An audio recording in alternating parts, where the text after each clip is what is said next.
এই হচ্ছে গিয়া এই যে পেটিসের ভিতরের অবস্থা। সকালবেলা ক্ষুধা লাগছে, যার কারণে এই যে পেটিসটা দোকান থেকে কিনছিলাম। ভিতরে এই যে একটা সসও আছে। এই যে।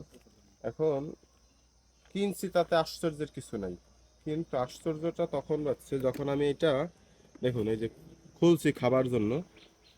এই হচ্ছে গিয়া এই যে পেটিসের ভিতরের অবস্থা। এখন আমি যদি এটা না খুলে এভাবে খেতাম তাহলে এটার কি অবস্থা হইতো আমি দেখতামও না। কিন্তু দেখুন এই যে কাছ থেকে দেখো একটু।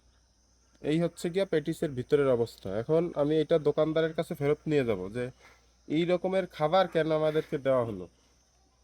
আর যদি এটা পরিচিত কোনো দোকান না হইতো আমি ভোক্তা অধিকারে ফোন দিতাম, ফোন দিয়ে এটা দেখাইতাম যে এই এই হচ্ছে অবস্থা। এই একটা পেটিস কতদিন মেয়াদ থাকে এবং মেয়াদ শেষ হয়ে যাওয়ার পর এটার ভিতরের অবস্থা এরকম হইলো কিভাবে। মানে ছাতনা পড়ে গেছে। একেবারে দেখুন সাতমা পড়ে গেছে, সাতপুরা জলে বলে। তাই পেটিস খাওয়ার সময় সবাই সাবধান।